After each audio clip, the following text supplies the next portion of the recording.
Hey everyone. So we are coming to you now because we have two big announcements that we wanted to share with everybody. The first one.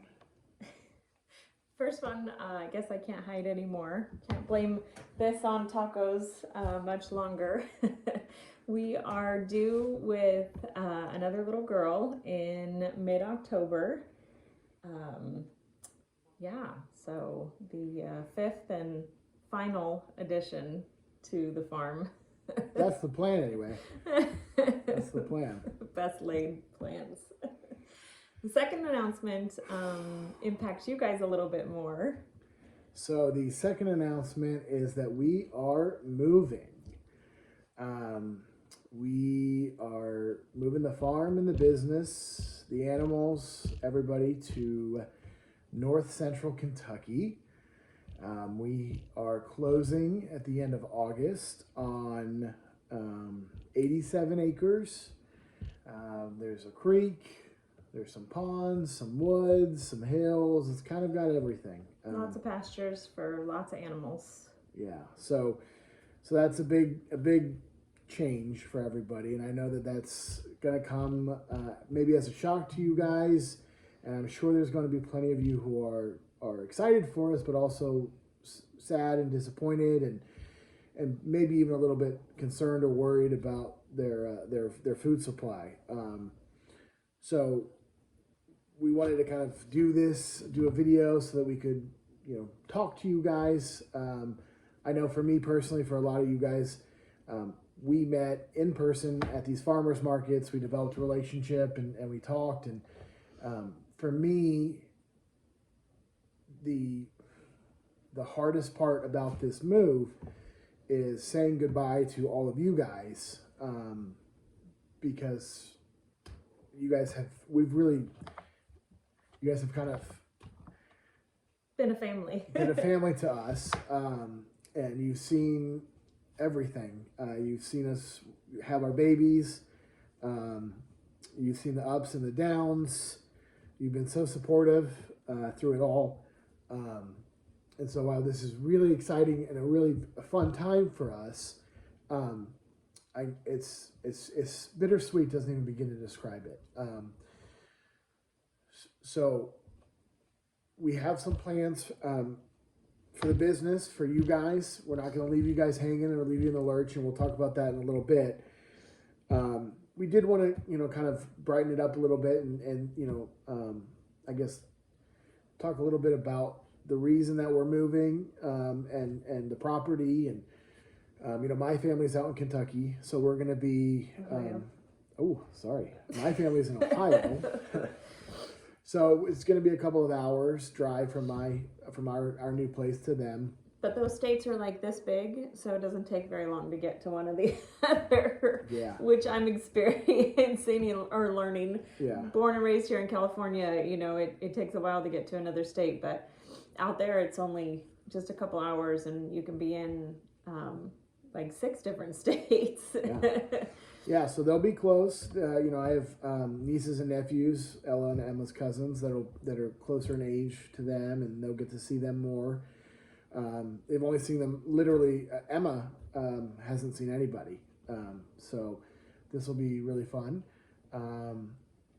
And of course, the weather out there is much different than here. We're going to have rain out there, which is really helpful when you're trying to raise animals and grow things on grass. So that's helpful. We'll have seasons: a fall, a spring, a summer, a winter. Some snow will be nice. So we're really looking forward to it. Like I said earlier, we've got so many different parts of that property that we don't have here. Here we have 10 acres. Our house is a little over 1,100 square feet. Out there, we're getting a house that's almost 3,000 square feet. There's 3 really big barns that are already established and ready to go. We've got, like I said, ponds and a creek. And just, when I went out there to see the property, it was hard not to fall in love with it. the agent took me around in the 4-wheeler, and I'm pretty sure it took like an hour to see the entire property, if not longer. It was just so much. And I can't wait to see it. I still haven't had an opportunity to go out there. Actually, Ryan was out there visiting the property the day that I got bit by the rattlesnake. So that was an added adventure to all of that. He wasn't even here when that all went down. For all of you wondering, where the heck was Ryan in all of this? That's where he was. He was on a plane. Mm-hmm. Yeah. So, but yeah, I've seen the property. It's. I mean, I can't. I'm very excited about it, and we've already promised Ella a pony when we get out there, because there's plenty of room. Yeah. And I'm pretty certain that the goats are going to go feral, and we're never going to see them again, because they're going to have tons of room to run around. And yeah. We're excited for the pastures, just the rainfall that keeps everything green, most of the year. Being able to really expand and do more of the things that we want to do. We're planning to add cattle to the operation, which we've always wanted to do, and we just didn't have the room and the feed, to be honest, out here. So yeah, I mean that's I know we're going to be asked why are we doing this, and one of the reasons is just land. You can't really beat. We're adding about 9 times the land of what we have now, and so beef is always something we've wanted to do. Lamb as well, and now we'll have the opportunity to do that because we'll have the land. So as far as you guys are concerned, logistics time frame, we plan to close end of August. Hopefully, if all goes according to plan, we will move out there first part of September. That way we can get out there before the baby comes. We'll have, from now until then, we will have as much chicken and pork available as we can. We have customers that already have half or whole pigs with us right now, and so nothing's going to change with that. Right. If you're one of those, nothing's changing. And then I guess this leads to like what happens with Bee Wench Farm, what happens to you guys and your meat supply, and like I said, we've been working hard on that, and so we have friends that are farmers. They're already raising animals on a smaller scale. They raise pullets, chickens, chicks to chickens, and they have decided that they want to take over our business. So they're going to be doing everything that we do. They're going to be raising the broilers and the turkeys and the pigs and everything just like we do on pasture.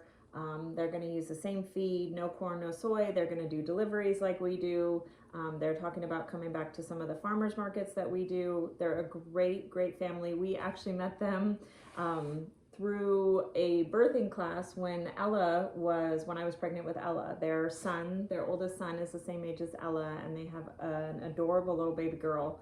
And we'll be introducing them, as we go along. We're going to do some more videos, just kind of letting you guys know what's going on. But the most important thing for you guys is that your supply of our quality meat is not going to end.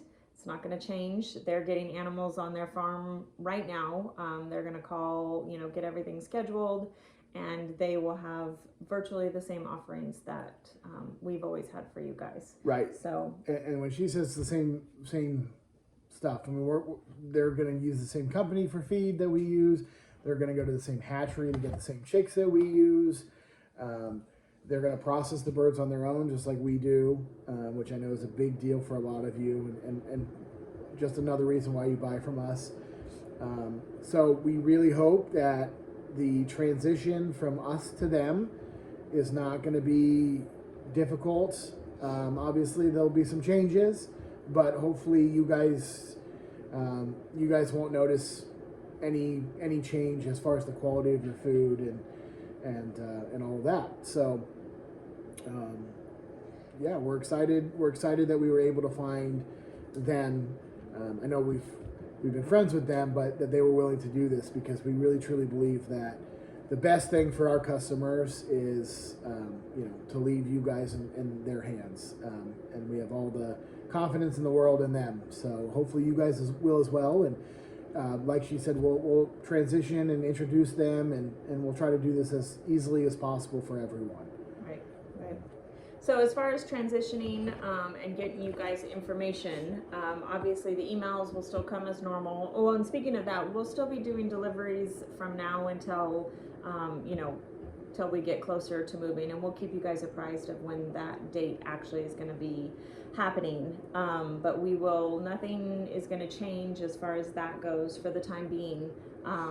But something that we're working on as well is creating a YouTube channel so that you guys can kind of follow along with the move and setting up the new farm and you know, just our adventures with first off moving across the country with 2 toddlers, 7 cats, 2 dogs, 5 goats, a sheep. Oh, and me being 8 months pregnant. That ought to be real fun. So we're gonna post about that, and then just what it's gonna be like getting out there, you know, especially for California girl transitioning to the South. And you know, this isn't gonna be as much of a change for Ryan as I think it will be for me. I'm a little frightened of the humidity, but we'll get through it. And we'll make it happen. So we'll include all that information in the email. You can find it below, and then obviously more emails coming along and pertinent information. And I think last is and we'll go into this with the YouTube channel and all that stuff. But the new farm name that we've already come up with for out there is going to be Oak and Barrel Meats, and that's kind of an ode to our new farm in Kentucky and our California roots. The oaks for obviously the Central Coast and the plethora of oak trees that we have around there, and the barrel. You know, there's a lot of distilleries out there. Apparently whiskey is a thing. So the barrel kind of gives an ode to that. So that'll be us. You'll see that name come up on, you know, things. We're going to be transitioning social media over to that on our website and everything. So don't get confused. But we'll obviously keep you guys in the know when that's happening. Yeah. But that will be us, Oak and Barrel Meats. Yeah. So again, bittersweet news. I know you guys are going to take this with a little bit of sadness, and I know a lot of you will be happy for us, but just stay tuned and keep supporting us like you always have, and we'll keep in touch. Thanks, everybody. Thank you. For everything, always. Yeah. Give it a second so that it's easy to